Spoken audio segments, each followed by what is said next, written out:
Chers amis, bonjour. Nous sommes le jeudi 20 février 2025 et j'ai le plaisir de rencontrer à Hong Kong aujourd'hui Laurent Michelon. Bonjour Laurent, comment vas-tu? Bonjour Marc, ça va bien, merci. Alors merci de m'accorder un peu de ton précieux temps parce que tu bouges beaucoup entre Hong Kong, Pékin et le reste du monde, je Et la dirais. France, ouais. Et on y a un petit peu de bruit aujourd'hui, mais je pense que ça ira. On est à Tai Kwun, à Hong Kong, dans le centre de Hong Kong, un peu le centre de l'Asie, je dirais, le centre du monde presque. Et j'ai devant moi le livre de Laurent Michelon. Donc j'ai souhaité le rencontrer. On s'est rencontré il y a quelques semaines. On va parler un petit peu de ce livre, pourquoi tu l'as écrit, comment il a été reçu, etc. Et en fait, l'objet de notre échange, c'est surtout de faire connaissance. Voilà, donc Très bien. beaucoup de mes amis te connaissent déjà. Ils m'ont demandé est-ce que tu connais Laurent Michelon, etc. Mais beaucoup aussi ne connaissent pas trop la vie en Chine, regardent un peu cette chaîne. Donc le but, c'est de te présenter à ceux qui ne sont pas trop dans la géopolitique. Oui. Donc je dirais que tu es un expert sur la Chine, la géopolitique. Et aujourd'hui, on va parler un peu de géopolitique, mais on va parler peut-être plutôt de la vie en Chine, l'expatriation, un peu de politique des Français étrangers, parce que voilà, c'est ce qui m'intéresse. Et voilà. Mais en tout cas, j'ai assez de parler de mon introduction. Est-ce que tu peux nous dire en quelques mots comment on peut te présenter? D'où tu viens D'où je viens, voilà. je viens de France, donc de région parisienne, où j'ai fait toutes mes études jusqu'à l'université. Et puis ensuite, j'ai étudié à l'étranger. Puis je suis revenu en France pour des études un peu prolongées. Donc j'ai fait des études. Alors j'ai fait des études, j'ai fait l'INALCO en chinois. J'ai une licence de chinois à l'INALCO. J'ai fait le diplôme de Sciences Po. Je suis sorti en 2000. Et puis ensuite, j'ai fait un DEA de relations internationales à Sciences Po aussi, que j'ai terminé en 2002. Et puis ensuite, j'ai commencé à travailler. En fait, j'ai travaillé même pendant mon DEA. Et j'ai été envoyé ensuite en Asie par différents employeurs. Donc j'ai eu une carrière j'ai commencé dans la communication. Donc j'étais chez Publicis. Et j'ai été envoyé en Asie dès la première année de mon contrat. Et puis ensuite, je suis resté, j'ai changé de société, j'ai fait plusieurs sociétés anglaises, américaines de communication. Et comme à l'époque surtout, quand on avait chinois sur le CV, on se retrouvait systématiquement envoyé en Chine parce qu'à l'époque, il n'y avait pas beaucoup de gens que ça intéressait, ou il y avait des gens que ça impressionnait un petit peu, qui se posaient des questions sur une expatriation à long terme en Chine. Et donc voilà, donc je me suis retrouvé envoyé en permanence en Chine. Et puis j'ai changé ensuite, j'ai fait une carrière de diplomate dans la diplomatie culturelle. Ah bon? Ouais, j'ai travaillé au, comment ça s'appelle? Ils ont changé de nom depuis. L'Institut français de Taipei, ça s'appelait comme ça à l'époque. Maintenant, je crois que ça s'appelle le Bureau de représentation de la France à Taipei, quelque chose comme ça. Enfin, l'équivalent d'un consulat. L'équivalent d'un consulat. Taïwan, le BFT. Voilà. À l'époque, ça s'appelait l'IFT. D'accord. Donc j'étais attaché audiovisuel là-bas. Et puis ensuite, j'ai été transféré à Pékin. Et j'étais là pour couvrir les années jusqu'aux Jeux Olympiques en fait. D'accord. Et puis Tu as ensuite, connu Pascal Gentil? je l'ai rencontré. Ouais, exactement. Et donc voilà. Et ensuite, je suis retourné dans le privé entre guillemets, puisque je suis devenu entrepreneur. Et j'ai ouvert ma propre boîte. Donc j'ai fait du consulting sur beaucoup de choses, de consulting en investissement en art, investissement financier. Et donc cette société a été ouverte en 2008 et donc depuis c'est ce que je fais. Quel type d'art? Des peintures, Peinture, des statues, peinture, sculpture, peinture, sculpture. Et puis j'ai commencé d'abord par tout ce qui était art moderne européen. Et puis petit à petit, suivant les demandes des clients, en fait, ça s'est étendu même aux contemporains que je ne recommandais pas à l'époque à mes clients parce que c'est très très spéculatif. On connaît pas, par définition, on connaît pas le futur de l'artiste. Donc j'étais plutôt concentré sur des artistes décédés entre guillemets. Donc les artistes. voilà, le prix du marché était là depuis. Il y avait Oui, un véritable marché. un véritable marché, on connaissait les prix dans les maisons de vente, on connaissait les prix dans les galeries, donc tout ça c'était quand même assez stable. Mais les clients chinois demandant beaucoup de contemporains parce qu'ils sont très spéculateurs dans l'âme, donc il a fallu que je m'y mette. Donc j'ai travaillé avec pas mal de galeries, avec pas mal de marchands d'art. Et puis voilà, et puis ensuite le marché de l'art en Chine c'était un peu tassé. Parce que pour plein de raisons, campagne anticorruption, et puis l'argent est parti ailleurs, dans l'immobilier, dans différentes choses. Et puis le Covid, voilà.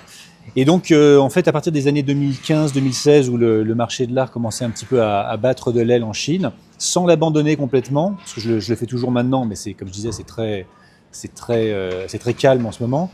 je me suis lancé, je suis un peu retourné en fait à ce que je faisais avant, c'est que j'ai du consulting en fait pour rentrer sur le marché en fait. Donc au départ, c'était beaucoup des sociétés européennes qui voulaient venir sur le marché chinois.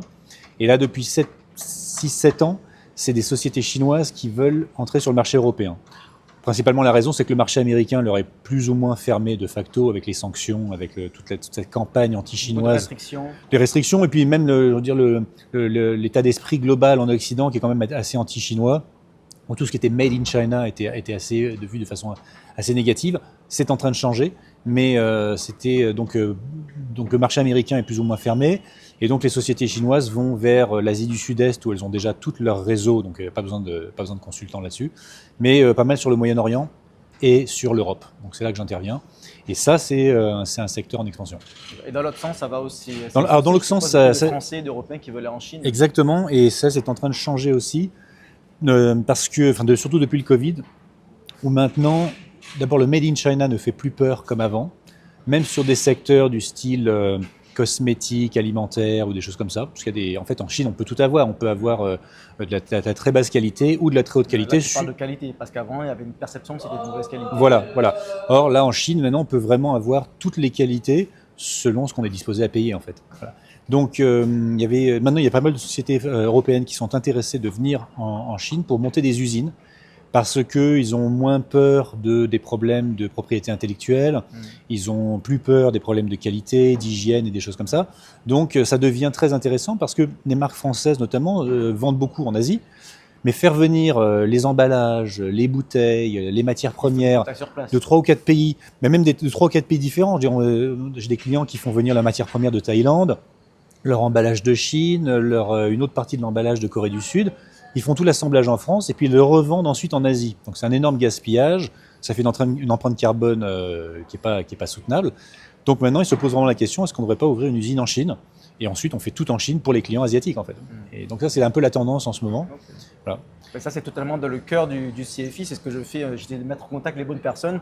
Donc si certains veulent s'implanter en Chine ou en Asie, je les mets en contact avec toi. Avec plaisir. D'accord. Alors, quel est je ne savais pas que tu avais fait Sciences Po, comment tu définirais ton état d'esprit ? Là, de nos jours, j'ai pas mal de mes amis qui critiquent Sciences Po, qui disent que c'est un petit peu une fabrique de gauchistes. Qu'est-ce que tu réponds à ça ? Oui, non, mais c'était déjà à l'époque où je suis sorti de Sciences Po l'année de la réforme, en fait. L'année de la réforme où avant on disait Sciences Po, c'était un concours d'entrée qui était assez drastique. Le concours de sortie aussi le grand oral était assez ardu, on va dire. Et puis en 2000, il y a eu cette réforme par Richard Descoings qui a décidé d'annuler le concours d'entrée, qui a ouvert des ponts-levis vers la banlieue, comme il disait à l'époque. Donc on voit déjà la rhétorique assez condescendante envers les banlieues, où il disait on va ouvrir aux banlieues, on va enlever le concours. Sous-entendu, ils sont pas capables de réussir le concours. Donc je suis sorti cette année-là, et déjà à l'époque, je dirais pas que c'était une fabrique de gauchistes à l'époque, mais c'était déjà une fabrique de personnel à école de journalisme, à journaux et à ONG. On sentait déjà cette tendance où virage bien pensant, virage altermondialiste, des choses comme ça. Et donc c'était déjà, je dirais, c'est un peu les parents des gauchistes quoi, à l'époque où des gauchistes, des jeunes gauchistes d'aujourd'hui. Précurseurs. Beaucoup de mes camarades de classe sont partis dans des ONG, dans des trucs humanitaires, dans des structures parfois des sortes de structures onusiennes ou de l'OCDE, des choses comme ça. Donc voilà, on voyait vraiment le formatage un petit peu de mondialisme à fond, altermondialisme. Donc voilà, donc c'était un peu la tendance déjà à l'époque. On pouvait regretter. Et puis là, effectivement, j'entends les mêmes critiques que ce que tu dis, et je peux que le constater parce que moi, ça fait déjà 20 et quelques années que j'en suis sorti, et maintenant j'ai les enfants de certains amis qui vont à Sciences Po, alors qu'ils soient outre, et d'ailleurs des parents hongkongais ou des parents chinois. Je veux pas cracher sur mon alma mater, tu vois. Donc, et puis ils sont contents, ils sont très fiers parce que ça reste encore une école très prestigieuse. Mais c'est vrai que déjà maintenant ils sont très ouverts sur l'étranger, donc on va dire que la barrière d'entrée a été très rabaissée pour permettre à beaucoup d'étrangers d'y rentrer, parce qu'effectivement quand on ne parle pas français, donc ils ont fait beaucoup de cours en anglais. Le concours d'entrée, ça s'applique pas aux étrangers, et puis d'ailleurs il n'y en a même plus pour les candidats français. Donc voilà, ça reste prestigieux, mais je leur dis, ça ne peut plus être comme avant la seule éducation supérieure que vous allez donner à vos enfants. Parce qu'on finalement, on apprend à Sciences Po à palabrer sur plein de sujets, mais sans vraiment être technicien sur aucun. Et je disais, donc c'est très bien d'avoir une espèce de comme ça de vernis un petit peu touche à tout, mais il faut avoir une formation un petit peu plus pointue dans un autre domaine. Et donc souvent, c'est des gens qui envoient leurs enfants, on va dire, après, on va dire 3-4 années dans une université à étudier quelque chose de vraiment pointu et de sérieux, parfois en Angleterre, parfois en Allemagne, parfois en Chine. Et puis ensuite, ils envoient leurs enfants faire un master à Sciences Po. Ça donne un cachet comme ça français, c'est un peu prestigieux. Mais c'est vrai que Sciences Po tout seul, c'est plus suffisant, quoi. Alors parlons un peu de géopolitique justement. Est-ce que c'est le fait de ton expérience, ta formation, le fait que tu aies envie de t'impliquer davantage en géopolitique, parce qu'on te voit beaucoup intervenir dans différentes émissions. Est-ce que tu le prends un peu comme une mission d'éveiller certaines consciences? Voilà, tu prends un peu tu utilises ton expérience pour expliquer ce qui n'est pas expliqué dans les médias traditionnels, j'ai l'impression. Alors oui, c'est devenu comme ça. C'est pas une mission que je me suis donnée comme ça parce que je suis très occupé et puis je pensais pas avoir le temps d'écrire un bouquin et encore moins le temps d'essayer de le promouvoir. Mais je l'ai fait parce que j'ai passé, après ça fait presque 25 ans maintenant que je suis en Grande Chine. Hein. J'ai passé presque 6 ans à Taïwan, ensuite j'ai fait presque 16 ans à Pékin, et maintenant 4 ans et demi ici. Et donc, au bout d'un moment, quand on vit très longtemps dans un endroit, il faut penser à le présenter de façon, on va dire, factuelle. Et comme pendant très longtemps, je lisais les médias comme tout le monde, hein, Figaro, Libé, et puis anglo-saxon, donc j'étais abonné au Financial Times, abonné à The Economist, et de plus en plus le discours que je voyais, je trouvais vraiment en contradiction totale avec ce que je voyais sur le terrain. De tes propres yeux. De mes propres yeux, et puis surtout je voyais vraiment une intention, on va dire, malicieuse, je crois que c'est un anglicisme, enfin une intention, on va dire, mauvaise de présenter la Chine sous un jour mauvais. Il est certain que de toute façon, il y avait beaucoup de problèmes en Chine à régler à l'époque, et puis qui sont réglés petit à petit, mais c'est tellement un pays énorme, avec une population gigantesque, que forcément tous les problèmes qu'on a nous en Europe, en Chine c'est décuplé, enfin c'est puissance 10. Et donc je voyais dans les médias occidentaux cette volonté de vraiment toujours noircir le tableau. Et en fait, c'est des conversations avec des amis en France qui me disaient un peu sur le ton de la plaisanterie, ça fait presque 25 ans que tu es là-bas, dans un pays aussi... dont on n'entend que du mal, qu'est-ce qui te prend, quoi? Pourquoi est-ce que tu restes dans un endroit aussi épouvantable? Et en fait, bon, c'était de la plaisanterie. Il me disait, on se doute bien que ça ne peut pas être comme les médias le décrivent, parce que c'est tellement noir que c'est forcément biaisé idéologiquement. Mais je leur disais, oui, mais à ce moment-là, allez lire autre chose. Et ils me disent, on ne sait pas. Il n'y a pas de source d'information en français, et bien, ils ne les connaissaient même pas en anglais, où on peut avoir un point de vue plus factuel sur la Chine. Et je me suis dit, si ça n'existe pas, je vais le faire. Voilà. Donc j'ai écrit ce bouquin. Et puis j'ai été heureusement surpris de la réception en France. Quelle a été la réception? Elle a été très positive parce que donc le bouquin s'est bien vendu en France. Et puis ensuite, j'ai commencé à faire de la promotion sur les médias. Alors évidemment, c'est sur des médias indépendants, c'est pas les médias de masse alternatifs, voilà, complotistes, on va dire, même si employer le vocabulaire à la mode. Mais effectivement, c'est les médias indépendants qui m'ont donné, on va dire, une tribune. Et j'ai regardé, je fais toujours très attention aux commentaires. Et c'était, mais à 95%, très positif, où des gens disaient, enfin quelqu'un qui nous présente la Chine sous un jour, on va dire, factuel. Il ne s'agit pas de dire du bien de la Chine, parce que ça, comme me disaient des amis chinois quand je leur disais que j'allais écrire un bouquin sur la Chine, qui me disaient, c'est pas la peine de dire du bien de la Chine, parce que tu réussiras jamais à faire mieux que le quotidien du peuple. Hein. Donc, ils le font déjà eux, donc c'est pas la peine de le faire ça. Par contre, effectivement, présenter ça d'un point de vue factuel, ça peut être très intéressant. Et j'ai vu ça donc dans les commentaires sous toutes les vidéos que j'ai faites en France. Les gens sont globalement très satisfaits qu'il y ait une voie alternative, factuelle.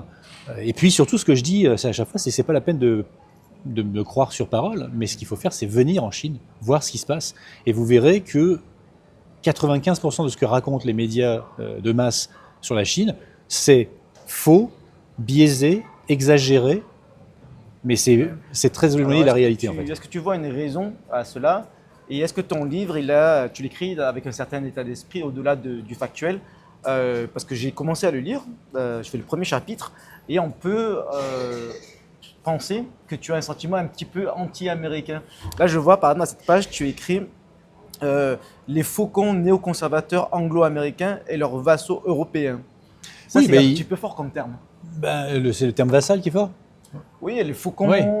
Les faucons, ouais. je dirais, ils s'appellent même presque comme ça eux-mêmes. C'est quelque chose qu'ils revendiquent. Dans le logo, etc. Voilà. Ouais. Puis ils le revendiquent d'être très dur envers la Chine, même des géopolitologues comme Mersheimer qui disent avec un grand sourire et devant un public chinois en disant je comprends que la Chine soit comme ça, mais nous, de l'intérêt des États-Unis, c'est vraiment il faut qu'on vous mette des bâtons dans les roues et qu'on fasse du containment contre la Chine. Il le dit comme ça ouvertement.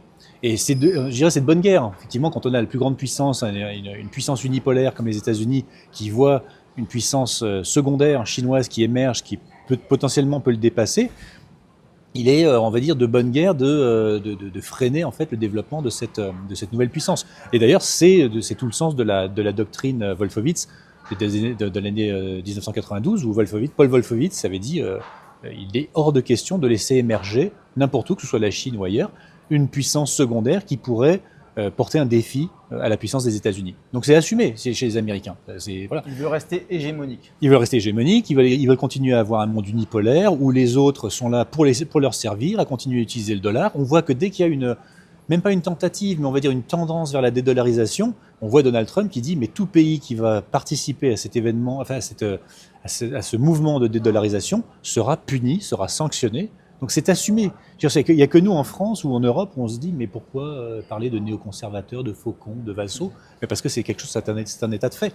Et pour revenir au bouquin, moi j'ai écrit ce bouquin pour deux raisons. Un, c'était pour dire la Chine, c'est pas la peine de la présenter sous un jour aussi négatif parce que c'est pour vraiment prendre le lectorat pour des abrutis.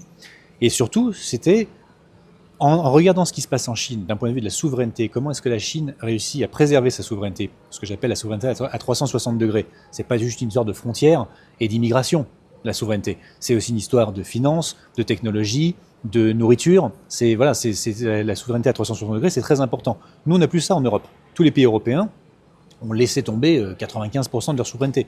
Et en fait donc le but de ce bouquin, c'est de dire aux Français que ça intéresse, aux souverainistes, mais les vrais, pas ceux qui sont souverainistes dans le discours, mais qui ensuite partent se réfugier sous le parapluie américain dès qu'il y a un problème. Ça, c'est pas du souverainisme. Je dis aux gens qui sont vraiment intéressés par le souverainisme, intéressez-vous à la Chine. Parce que si un jour on sort de l'UE, si un jour on devient vraiment souverainiste, il va falloir s'inspirer de pays qui sont capables de le faire. Quand on sort de l'UE. Moi, je pense que l'UE est un vampire qui aspire la sève de tous les États européens. Et d'ailleurs, à un tel point qu'au début, l'UE, c'était bénéfique uniquement à l'Allemagne, mais là, même plus. Donc, voilà. C'est bénéfique à personne. C'est bénéfique aux États-Unis. Voilà. Donc, voilà. Est-ce qu'il faudrait sortir de l'UE? Oui. Par contre, parler de Frexit, je trouve que c'est contre-productif parce que parler de sortie sans parler dans quoi on va rentrer, ça fait forcément peur à la population. Dire on va sortir, se retrouver tout seul en dehors du club, même si le club est très imparfait, on va en sortir, on va se retrouver tout seul dans le froid. En fait. Et c'est ça. On veut sortir, mais on veut savoir où on va. Ouais, sauf que le Brexit, eux, ils savaient très bien qu'ils retournaient. Enfin, le Royaume-Uni, c'est une partie de l'hégémon anglo-américain. Donc, ils quittaient pas un groupe, ils quittaient l'Union européenne pour se rapprocher des États-Unis. Nous, si la France le faisait, on se retrouverait vraiment tout seul. En parlant du Royaume-Uni, ils ont quelque chose que tout le monde connaît, le Commonwealth. Et j'ai lu dans ton livre, tu parlais du Commonwealth chinois en quelque sorte, si j'ai bien lu. D'après ce que j'ai compris, tu dis que les Chinois, ils ont un certain respect de la souveraineté des autres pays, des autres cultures, contrairement aux Américains qui veulent imposer leur culture au monde entier, c'est ça? Oui, bien sûr, c'est la seconde partie du bouquin où je présente en fait la voie médiane, ce concept confucéen qui régit les relations interpersonnelles en Chine et également les relations internationales où en fait la Chine essaie toujours d'avoir une position diplomatique qui va être éloignée des extrêmes en fait.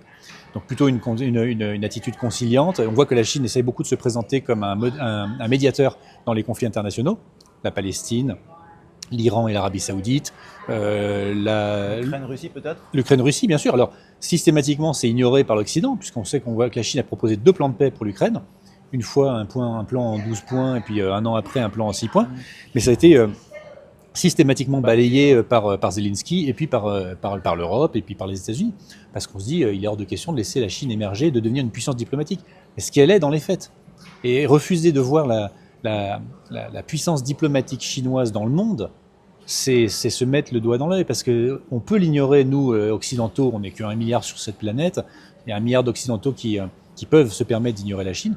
Mais il y a 7 milliards d'autres humains qui, eux, regardent vers la Chine. Il faut regarder la liste d'attente pour entrer dans l'initiative ceinture et route. Il faut regarder la liste d'attente pour entrer dans les BRICS.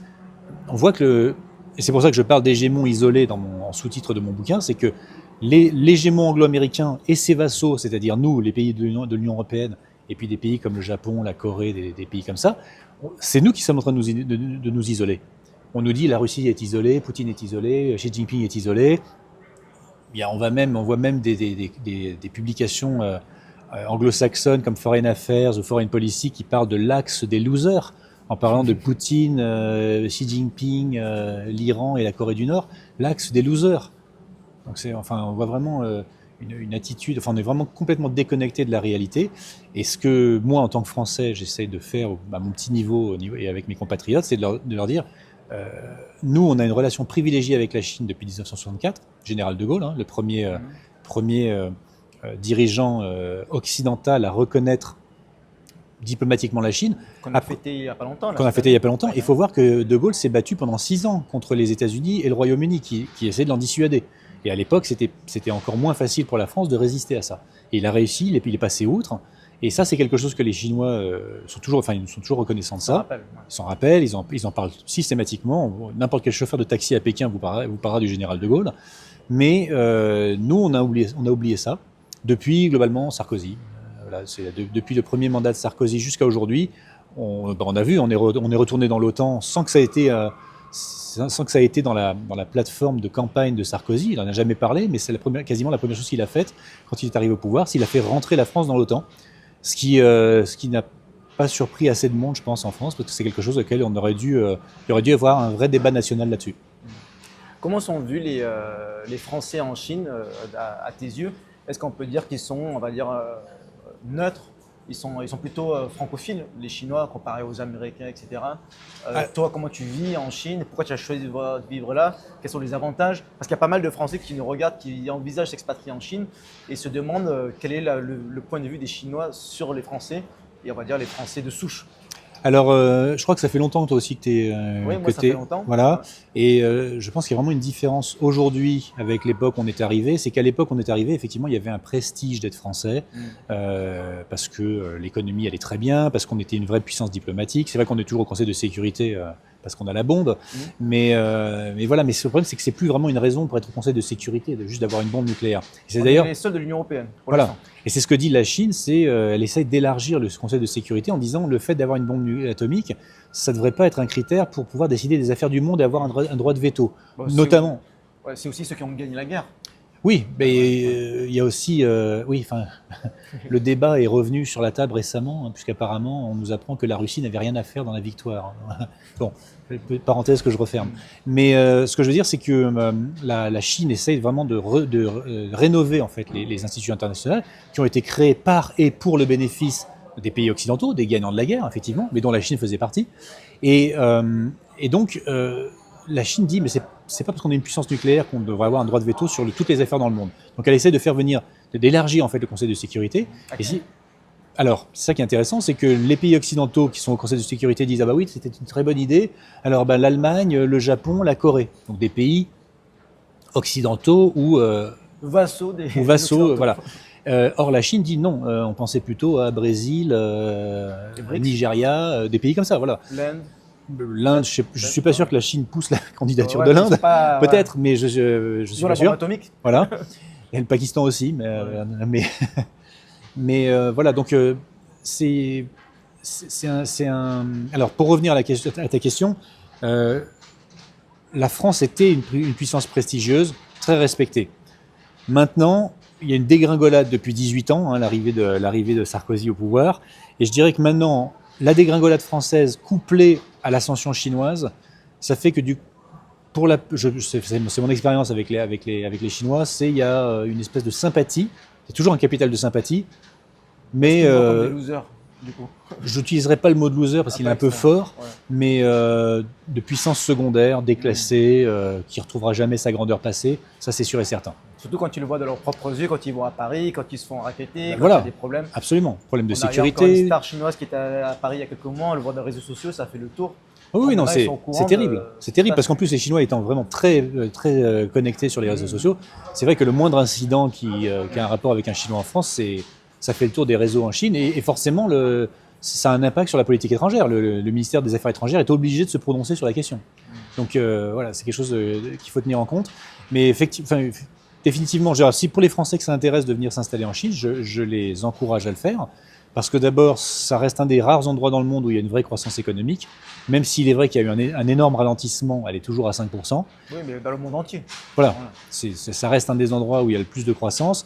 Il y a une facilité maintenant de faire des affaires aujourd'hui qu'on n'avait pas nous à l'époque où on est arrivé. C'était très difficile de monter une société. C'était un parcours du combattant avec l'administration. Moi, je n'imaginais pas de mon vivant voir qu'on puisse venir en Chine Sans visa, exactement. Donc il y a quand même un gros changement. Absolument. Et une ouverture de la Chine sur le monde. Absolument. Donc venir faire un tour, réfléchir à s'installer, c'est une très bonne idée. Après, il faut toujours être prudent, bien sûr. Il faut protéger ses idées. Il faut trouver les bons partenaires parce que je pense que faire des affaires sans partenaire, c'est toujours difficile. Ouais, le réseau est important. Le réseau est important. Les bonnes personnes qui vont aider. Voilà. Mais tout à fait, j'encourage les Français à venir s'installer en Chine. Parlons un petit peu, on va dire, politique, dans le sens, ta vision de la France. Moi, je dis souvent aux Français que la France est peut-être foutue et qu'en fait, on est en quelque sorte en train de recréer une diaspora française dans le monde et en Chine, et que parfois, quand on va dans un restaurant français en Chine, on retrouve un petit peu la culture française, la gastronomie française, mais sans les défauts qu'il y a en France, c'est-à-dire l'insécurité, etc. Donc finalement, on est même plus en France, en Chine qu'en France. Qu'est-ce que tu en penses? Oui, c'est vrai qu'on n'a pas de problème de sécurité ici, ça c'est sûr et certain. Et c'est vrai qu'en France, c'est devenu un problème majeur aujourd'hui. Après, parler de diaspora, et j'entends souvent ça dans la communauté française, que ce soit en Chine ou ailleurs, et j'aime pas ça du tout, c'est cette tendance à dire c'est la diaspora qui va sauver la France. C'est un discours qui est pas audible en France, je pense, parce que qu'on le veuille ou non, on n'est pas en France à souffrir avec les Français. Donc partir s'expatrier, alors après il y a des gens qui auront mauvais esprit qui diront vous vous êtes barré quand c'était compliqué et vous revenez quand ça va bien. Et c'est vrai, c'est une critique et c'est une critique, voilà, les raquettes navires, c'est une critique qu'il faut entendre. Mais c'est pour ça que je pense qu'en tant qu'expatrié, il ne faut pas se positionner en sauveur potentiel dans le futur. J'espère contribuer par ce bouquin et par d'autres de mes activités on va dire, à ce que la France reste à flot et éventuellement retrouve une certaine grandeur dans le futur.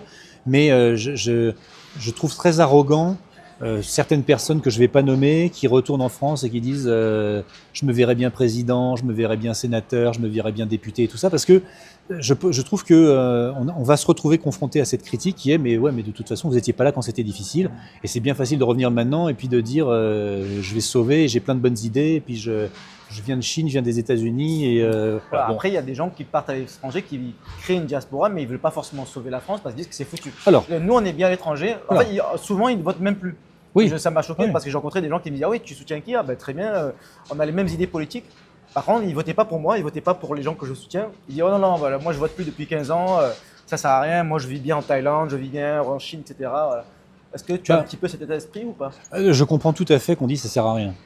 Je pense qu'il y a un vrai problème dans la démocratie telle qu'elle est pratiquée dans les démocraties libérales, puisqu'on voit que le vote de plus en plus ne sert à rien, puisque si on ne vote pas dans la bonne direction, ça peut être annulé. On a vu ce qui s'est passé en Roumanie, on a vu la menace sur les prochaines élections en Allemagne, où il y a des gens comme Thierry Breton qui n'hésitent pas à dire sur un plateau télévisé si ça se passe pas bien, si c'est l'AfD qui peut sortir, on pourrait annuler les élections en Allemagne. On a vu beaucoup d'élections en France, on se rappelle de 2005 avec le référendum sur la Constitution européenne où les Français ont voté non, puis 2 ans plus tard le Parlement a voté oui. Donc on voit vraiment un déni de démocratie de plus en plus évident. Donc que des Français se disent ça sert à rien de voter, je peux le concevoir. Je respecte tout à fait leur décision et je trouve que c'est pas une excuse pour dire c'est des antidémocrates ou des non-démocrates ou des choses comme ça, parce que c'est vraiment pousser le bouchon un peu loin de gens qui ont probablement sont arrivés dans cette position par déception, pas par conviction fasciste ou quoi que ce soit. Voilà. Alors qu'est-ce qu'il faudrait changer pour redonner de l'espoir, pour militer qu'est-ce qu'on peut faire par les actions? Par les actions, je pense que peut-être je trouve que on va dire l'essor des médias alternatifs en France est la première étape et vraiment l'étape qu'il faut soutenir.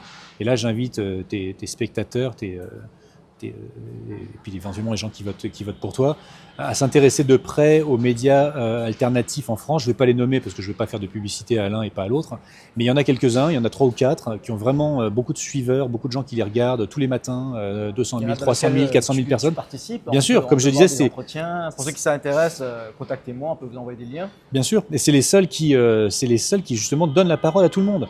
Et je sais très bien que certains d'entre eux ne sont pas, on va dire, idéologiquement proches de moi, ou certains qui vont se dire oui, il est peut-être proche de la Chine ou des choses comme ça. Et je sais qu'idéologiquement, c'est pas quelque chose qui leur plaît, mais ça les empêche pas de donner la parole, d'écouter ce que j'ai à dire. Et puis après, c'est au téléspectateur de se faire son opinion, dire Laurent Michelon, ce qu'il a dit, 50% je suis d'accord, 50% j'y crois pas. Puis voilà, ça suffit.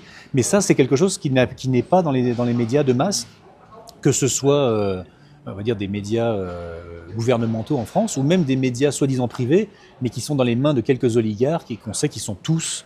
ils ont leur propre intérêt. Leur propre intérêt, voilà, et puis qui souvent sont, on va dire, quasiment des lobbyistes. Comment tu définirais ton positionnement et est-ce que tu es critiqué parfois en disant que tu es pro-chinois? Tu sais, il y a beaucoup de gens qui sont taxés de pro-russes, de poutinolâtres. Oui, voilà. bien sûr. Est-ce que tu as traité de sinolâtre, quelque chose comme ça? Oui, bien sûr, ça m'est arrivé. Et ce que je disais, c'est que j'ai été surpris parce qu'en fait, c'est arrivé très très peu. C'est arrivé par deux, trois dingos sur la toile qui sont connus pour ça. En plus, ça m'arrive. Voilà, bien sûr. Puis c'est des gens qui sont connus pour ça. C'est-à-dire, ils s'attaquent à moi. Avant, ils se sont attaqués à plein d'autres sur des sujets différents. Et enfin, c'est des gens souvent qui essayent juste de faire du buzz en attaquant quelqu'un. Donc oui, c'est arrivé. Après, je trouve que c'est un problème justement, c'est que les Français ne sont plus habitués à une vraie liberté de parole. Donc, ils ont l'impression que s'il y a un discours qui est vraiment trop détonnant par rapport à ce qu'ils ont l'habitude d'entendre, ils se disent finalement, mais c'est une autre propagande, en fait. C'est-à-dire qu'ils ont conscience... C'est trop beau pour être vrai. C'est trop beau pour être vrai, voilà. Il y a du complotisme, il y a un problème. Exactement. Donc, je dis, moi, mon bouquin, il suffit de le lire, hein, je ne suis pas pro-chinois, mais par contre, j'essaie de me mettre en porte-à-faux par rapport à la propagande qui est clairement sinophobe dans les médias occidentaux, notamment les médias français. Et ce que je fais, c'est que j'essaye de décrypter toutes les questions une par une, le Tibet, le Xinjiang, ce qui s'est passé à Hong Kong, ce qui se passe à Taïwan, la Mongolie, des endroits comme ça, en disant voilà ce qu'on nous a raconté, et puis voilà ce qui se passe sur le terrain. Après, il y aura toujours des gens qui diront non, mais ça s'est pas passé comme ça, moi j'ai entendu dire que si. Après, c'est des conversations. Mais c'est bien de voir un autre point de vue. Voilà, et puis c'est sourcé, hein. Il y a 170 pages et il y a 170 notes de bas de page. Donc chaque affirmation est sourcée. Souvent, d'ailleurs, c'est sourcé à partir de médias occidentaux. Donc je ne vais même pas chercher des médias chinois pour soutenir ce que je dis. Il y a certains médias occidentaux qui font des analyses qui vont être moins extrémistes que les autres, ou qui vont signaler un excès dans la propagande sinophobe. Et donc je montre que il y a quand même des journalistes honnêtes. Un travail de rassemblement de ce genre d'informations. Voilà, en disant et en fait ce que je veux, c'est dire aux gens essayez de douter un petit peu de ce qu'on vous dit, et notamment la question par vous-même.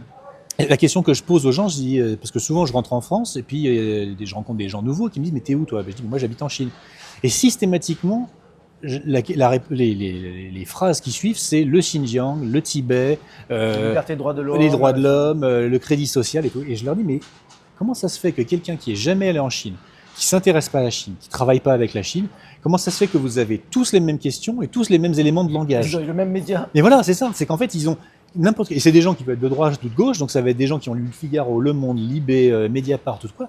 Et en fait, ils racontent tous la même chose, avec les mêmes éléments de langage. Je leur dis, mais est-ce que vous pensez pas que ça, c'est un signe de propagande, d'une manière ou d'une autre? Comment ça se fait que vous sachiez tous où se trouve le Xinjiang et où se trouve le Tibet, mais vous savez pas mettre sur la carte Shanghai ou Pékin ou Kunming?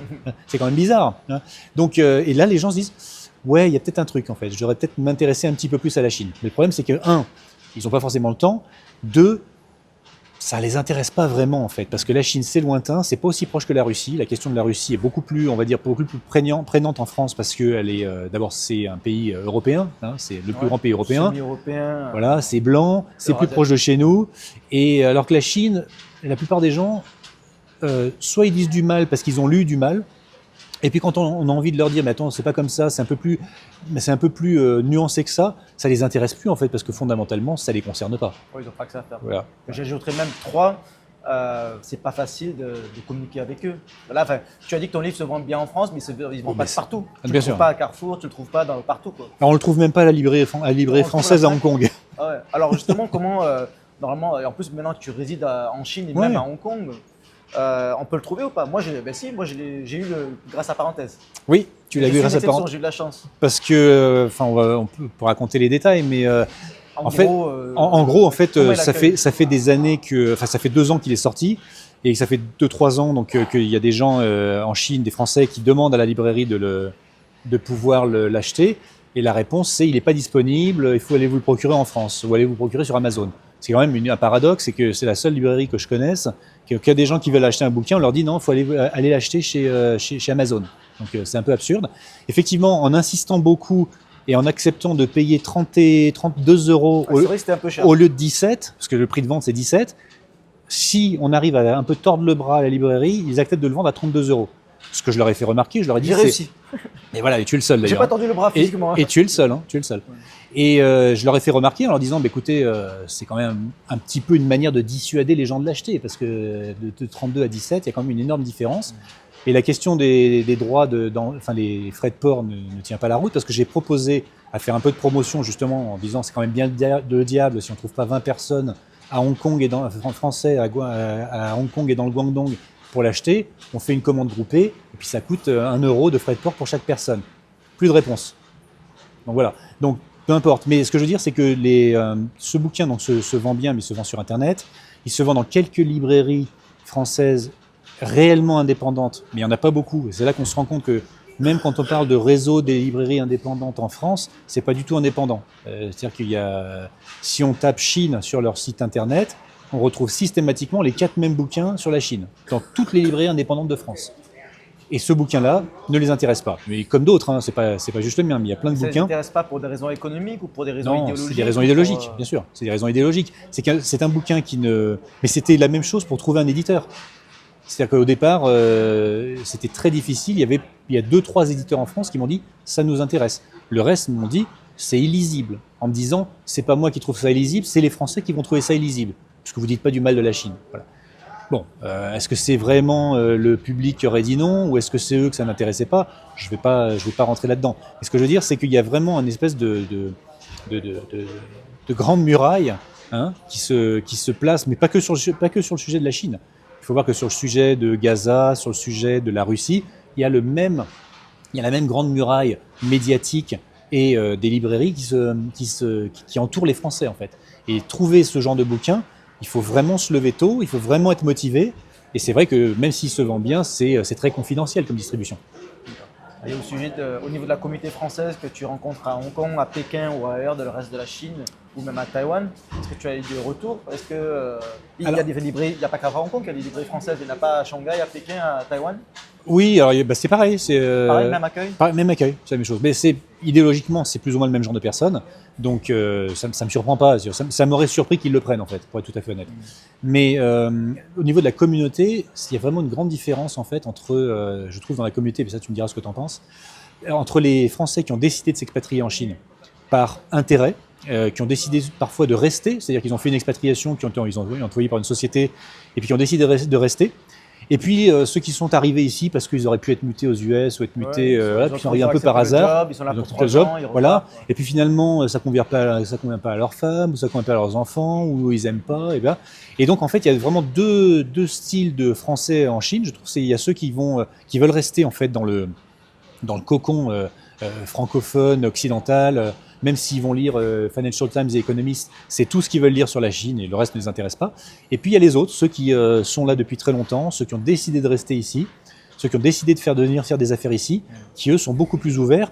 Et le fait de rester ici, par définition, ça veut dire qu'ils s'y plaisent quand même, ils y trouvent quand même, puis qu'ils trouvent leur intérêt.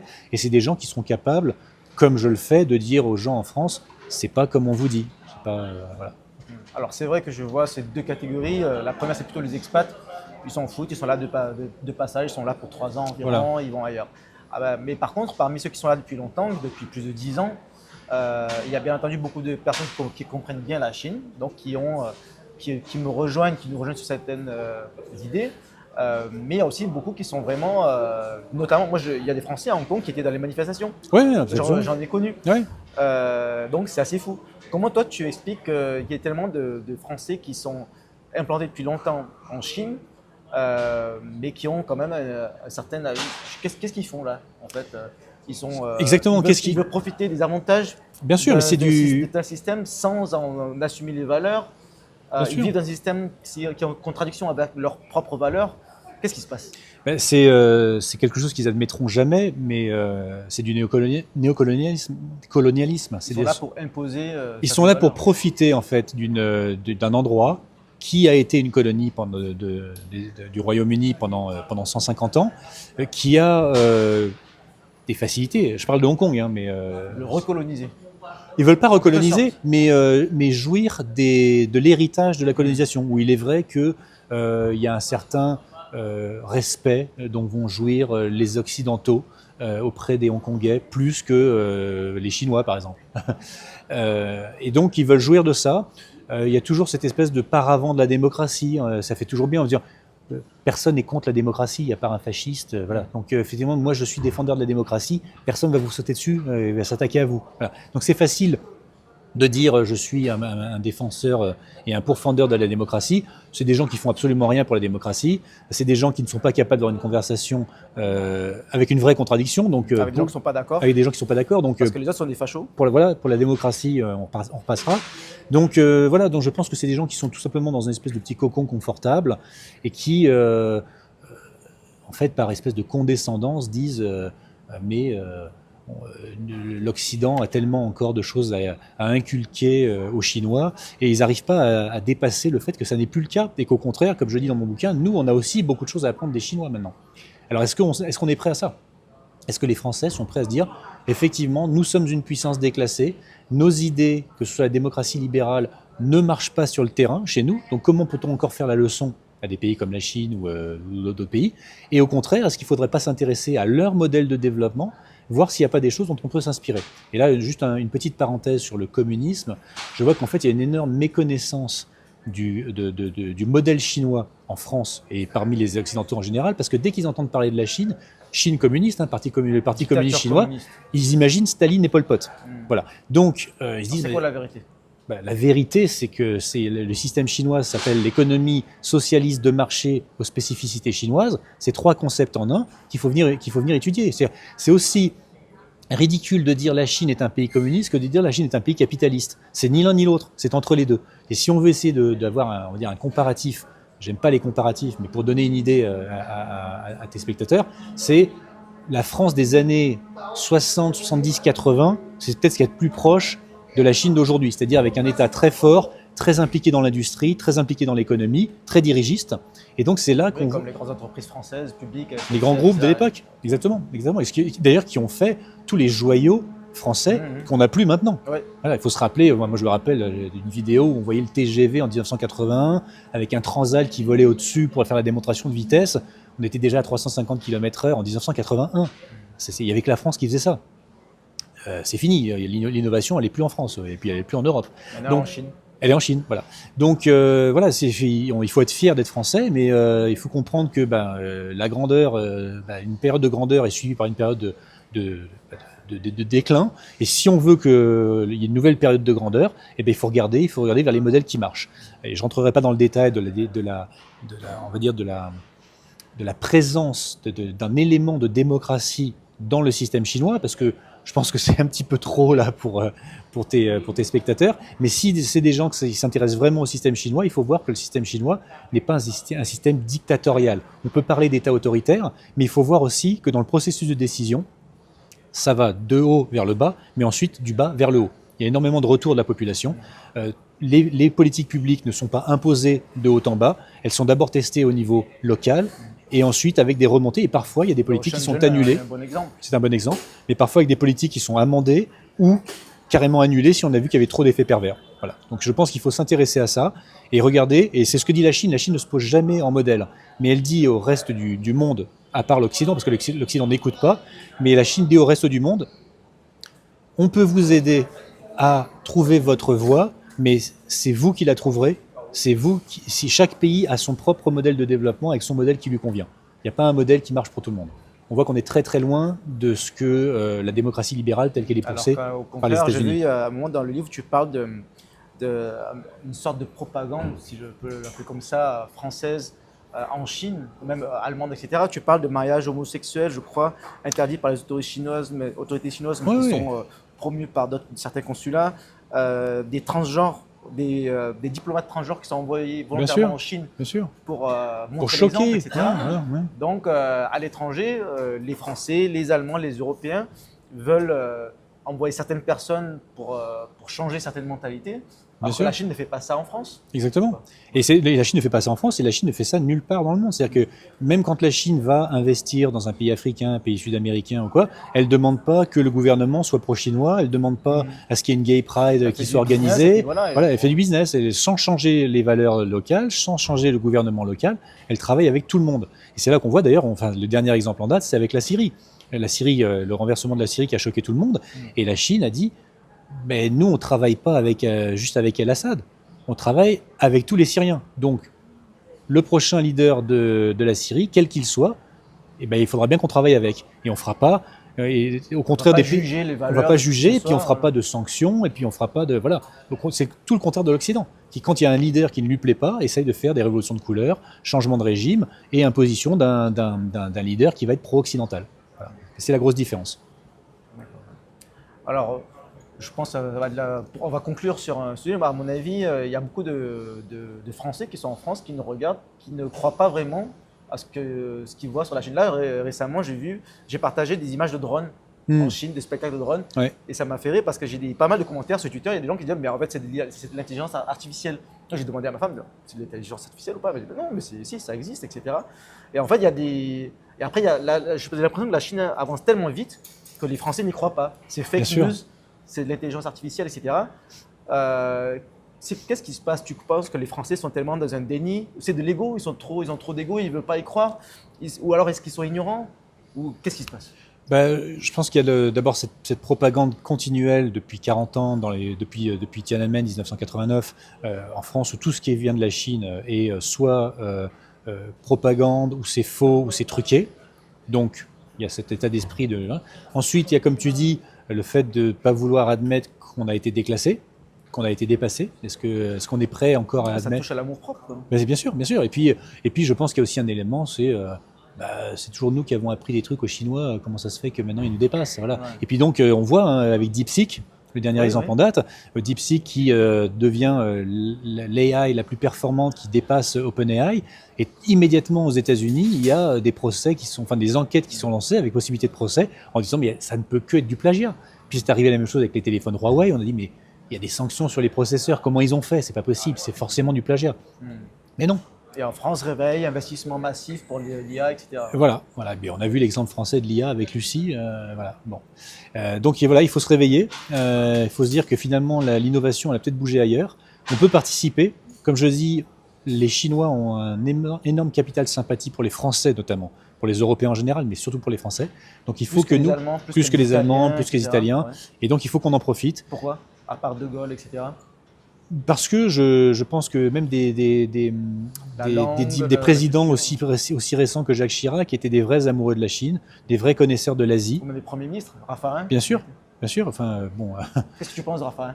J'en pense rien, je le connais pas personnellement, mais voilà. Mais ce que je veux dire, c'est que on a eu des vrais amoureux, des connaisseurs de la Chine, parce que des amoureux de venir faire du pognon en Chine, il y en a plein. Voilà. Mais des amoureux de la culture chinoise qui connaissent, Jacques Chirac collectionnait des artistes chinois, des artistes japonais, il s'y intéressait réellement, et ça reste vraiment dans le cœur des Chinois. Donc on a vraiment ce capital sympathie. Je pense que même Macron passe plutôt bien en envers Xi Jinping. Donc, même aujourd'hui, il y a quand même un capital de sympathie pour les Français. Donc, il faut en profiter. Il faut sortir de cet Occident. Il faut que la France se pose la question, est-ce qu'on fait partie, pas de l'Occident, mais de cet Occident, de l'Occident actuel, qui pour moi a été capturé par les Anglo-Américains, par cette, on va dire, cette puissance transnationale anglo-américaine qui se fait passer pour l'Occident et qui fait des guerres un peu partout dans le monde. Et nous y sommes associés parce qu'on dit nous-mêmes qu'on fait partie de l'Occident, mais ce que je pense, c'est qu'on ne fait pas partie de cet Occident-là. Donc il ne faut pas hésiter à se séparer un petit peu et dire, mais moi je suis français, et moi mes valeurs c'est ça, et c'est ça que je veux mettre en avant en Chine. Et je ne veux pas parler de politique, et je ne veux pas envoyer de frégates en mer de Chine du Sud, et des choses comme ça. Voilà, c'est mon point de vue. Ok, bah, très intéressant. Un dernier mot, peut-être? Non, je pense que j'ai trop parlé déjà. Mais... ben, merci. Donc maintenant, tu es essentiellement à Hong Kong? Les deux, entre Pékin et Hong Kong. Entre Pékin et Hong Kong. Et puis la France, là où je retourne bientôt, et j'y suis 3-4 fois par an. En général à Paris, dans le sud d'ailleurs? Enfin, en général, je commence par Paris, puis ensuite je fais d'autres pays européens, limitrophes souvent. Voilà, mais c'est toujours la France, parce que je suis toujours, malgré tous les problèmes dont on parle, hein, l'insécurité, l'économie, tout ça. Patriote français. Bien sûr, sans aucun doute, sans aucun doute. Et c'est pour ça que je fais ça, et c'est pour ça que je me fais insulter de pro-chinois et pro-pékinois par les Français. Voilà. Ok, très bien. Voilà. Ben, merci. Je vais finir le livre dès que possible. Je vous invite à vous le procurer. J'ai commencé à le lire, c'est pas mal du tout. Merci beaucoup, Laurent. Merci à toi, Marc. À très vite. À bientôt. Ciao, ciao.